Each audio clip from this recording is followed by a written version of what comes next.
I would suggest to your viewers, Stephen, and thank you for the opportunity, that he is the epitome of the proper policeman, the old-style investigator who was able to do his work effectively and efficiently, and who was able to answer queries when queries were given to him, and really led the Scorpions in an exemplary fashion, left a footprint in the international stage. He was not only involved in the violence in KZN, where he was one of the investigators of the Goldstone Commission, but he followed Goldstone into the International Tribunal, into what went on in the Balkan region in the 90s. So I think that we can really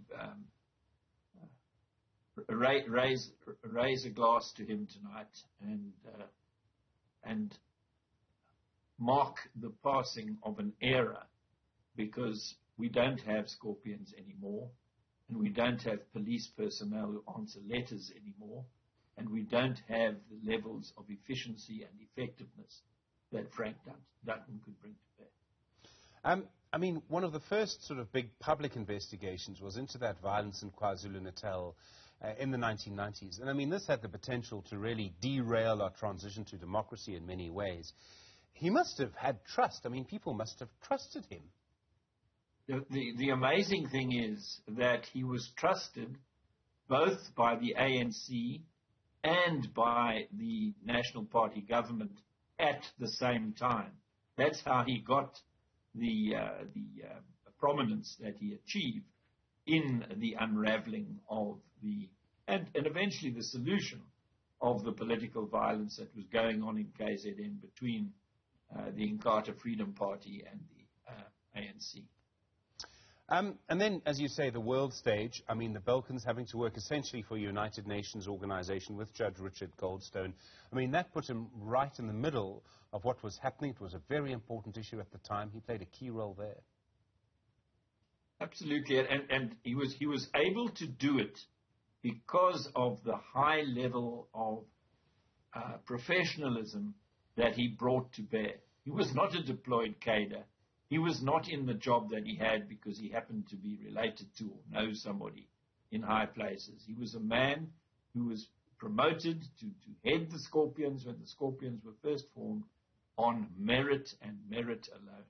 And he enjoyed the confidence of the people with whom he worked and interacted. And that was why he was called back from retirement to assist in the investigations in the Zondo Commission, where I had more to do with him than at the earlier stage, because I was a mere practicing advocate when he was in the Scorpions. I wasn't involved in public interest work at that time. In the Zondo Commission, I mean, the role of being chief investigator there, absolutely crucial. We all know how important this was. We also know the sort of political consequences, the political implications of what he was actually investigating.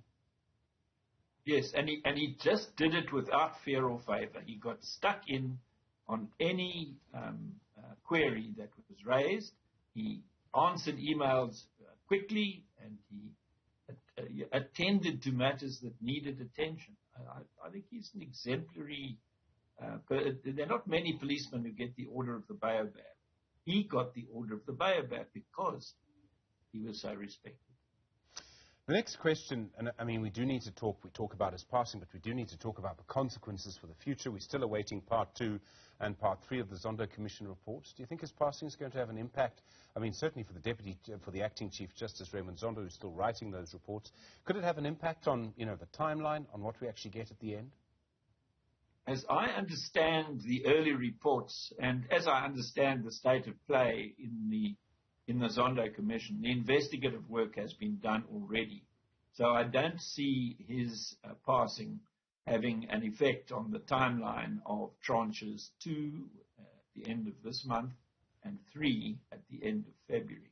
I think that you'll probably find, I haven't had confirmation from the evidence leaders, but I think you'll probably find that the investigators' work was the sort of work that needed to be done at the front front end of the work of the State Capture Commission, and that others, the lawyers and obviously the chair himself, were more involved in the preparation of the report than the investigators would be. They would be processing the output, the results, the evidence, the documentation that the investigators were able to unearth.